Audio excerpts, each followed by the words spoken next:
Hello, it's Harnas here, and welcome back to Dreadnought Nautical Domination. So, we are continuing with group number 5, and this is actually going to be the last battle. And today we are going to see Longboat by Sigit fighting against Dreadnought by the Real Artisan.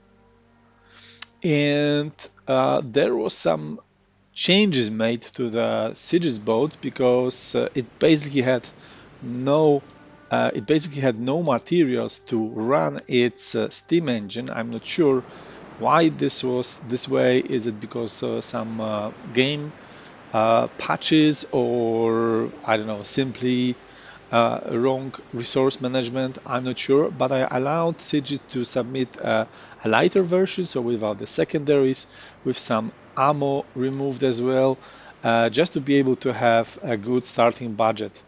And of course, now it's got a significantly bigger budget to run the steam and do some repairing. So let's see how this battle will play out. And on one side, of course, we have very tricky and sneaky APS guns, high rate of fire, a lot of heat and hash spalling.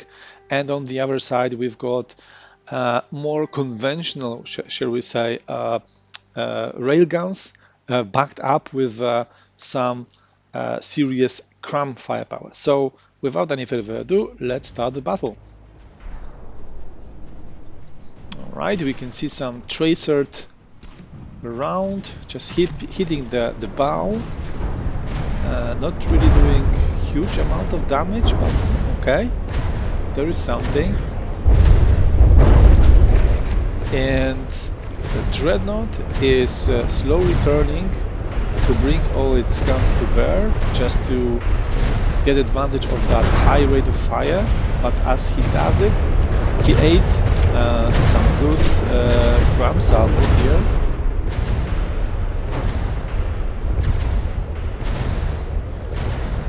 So opening 40 seconds of the match, both designs very close, almost head to head.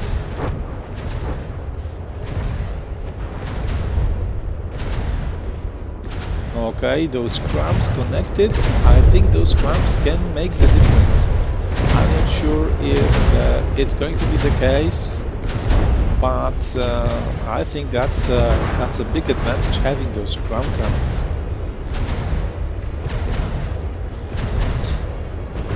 Yeah, but Dreadnought can be really tricky, can be really vicious with that firepower. It just keeps on melting and melting the opposition. So let's have a look at our Longboat here. What kind of a damage does it suffer? Okay, where it hits, it definitely leaves a mark.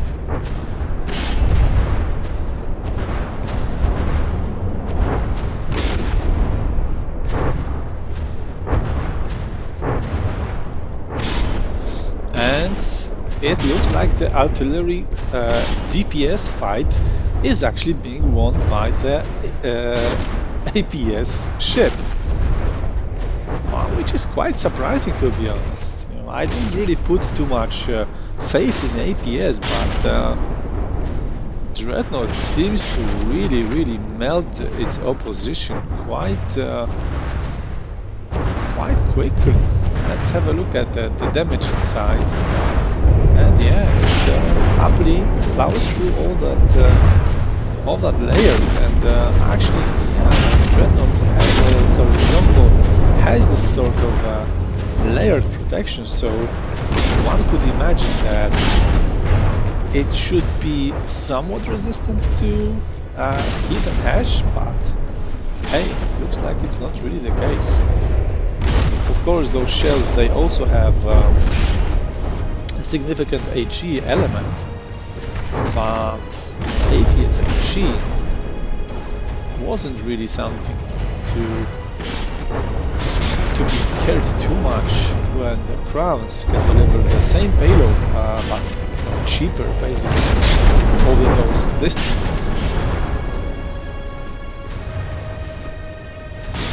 Okay, looks like the gap. However, the gap have been closed. And what happened?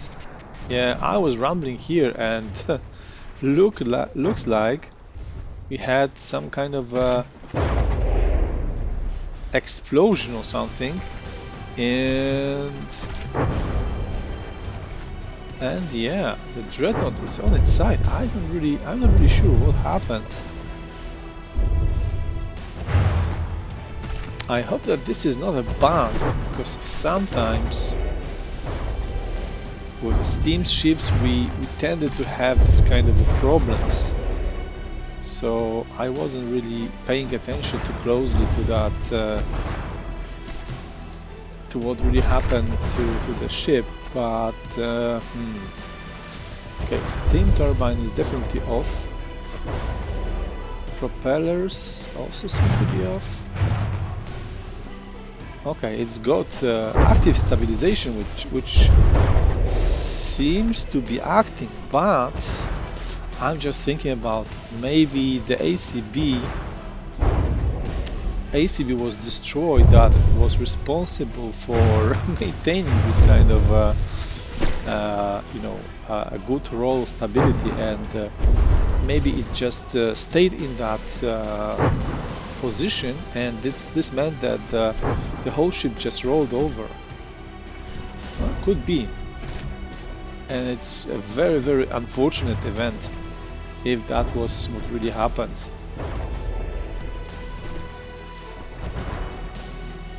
Because yeah, the Dreadnought is just sitting there helpless. It just cannot do anything.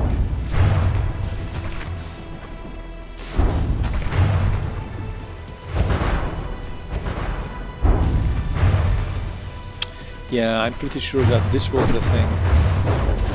It just jammed in this roll left sort of position, and yeah, it meant it got bellied up. Does it have any sort of repairs? I'm not really sure. I didn't see any kind of repair bots in action here, so I'm assuming it's not using that. The steam engine is might be still consuming slowly the material unit, and it tries to shoot through the water, but of course this is not going to help much.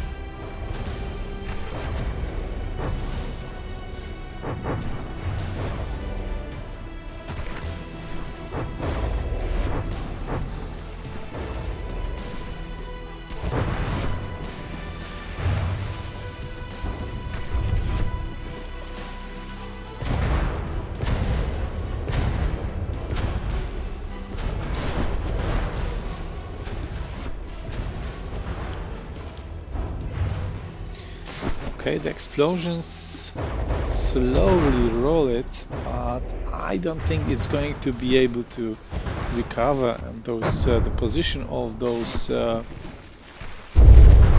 rudders, it will not be helping it at all. So let's have a quick look at the Longboat. Who is it repairing? No, it also doesn't have any repairs. So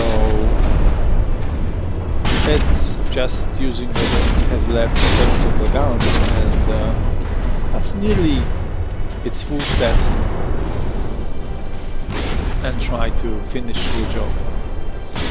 Yeah, maybe it's got some couple of repair points, perhaps. Not much.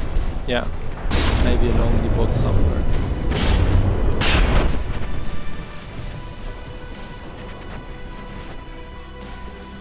And yeah, I don't really think that anything positive can come out of this. I would just call the round and try the round number 2. Let's see how this is going to go. Okay, so I will come back shortly after this.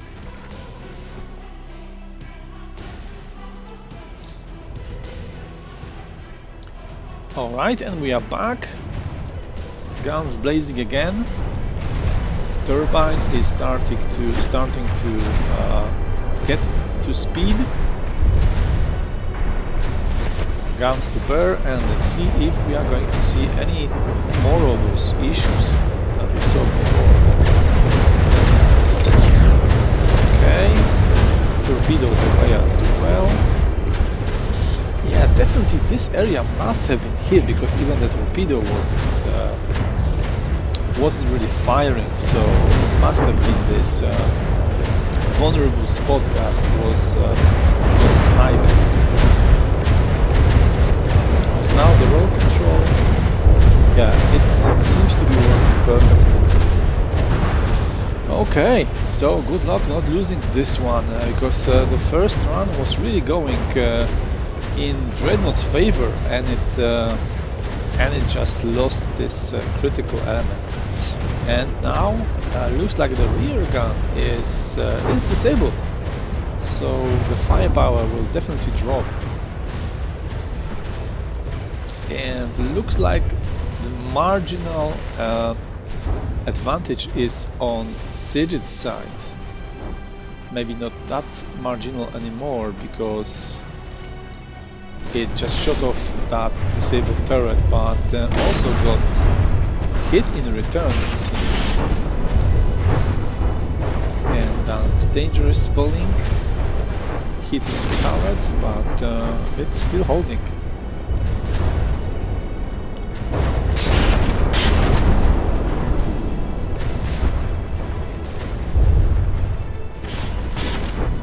That torpedo delivered a very nice underside blow.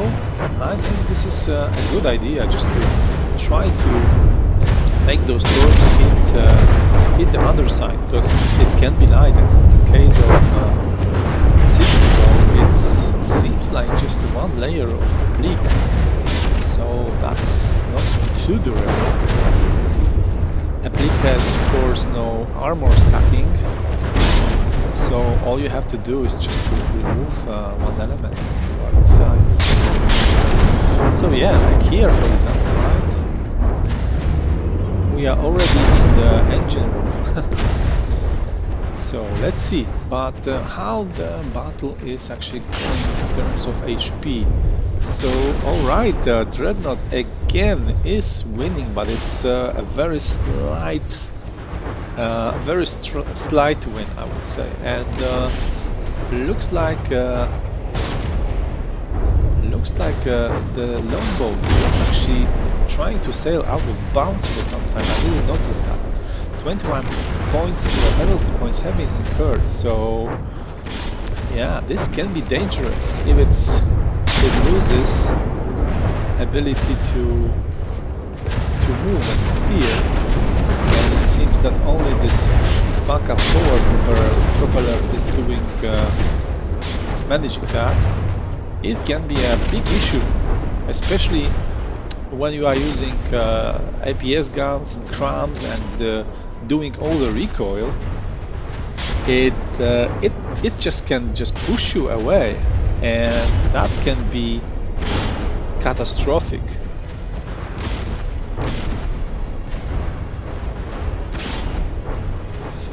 Looks like the Longboat is now pretty far away as far as HP pool is concerned, but something happened.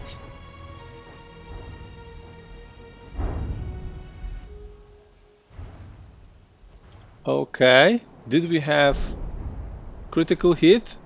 Yes, we did. Just let me try to stop it. Stop the time. Oh no, looks like we had an AI dead, most likely. I wasn't here in time, so I didn't see that. But looks like some critical element have been shot, so it must have been the AI. Oh no, this this was really unfortunate. Again, Dreadnought was winning the round and then was just hit in some critical space. So unexpectedly another win for the Longboat. Man, this was really really difficult and unpredictable battle. In really close to the end, I would say that the Dreadnought was had everything in his bag, but then out of a sudden, critical element hit, and yeah, and it's gone. So I think that this only highlights how important it is to have some kind of redundancy in terms of AI, in terms of some critical elements like maybe role, this role stabilization, because you can be doing really great and then out of a sudden you have an incident coming. But nevertheless, congratulations to Sigit for its victory. It seems like it's going to be moving on into the tournament, into the brackets, and condolences to Real Artisan. I think that this design was really, really interesting. Bringing the pure high rate of fire APS into this fight was really a challenge, and I think that it showed that this might be a concept to further develop and try out maybe in similar tournaments. So for now, thank you very much for watching and see you in the next tournament, in next episode, sorry.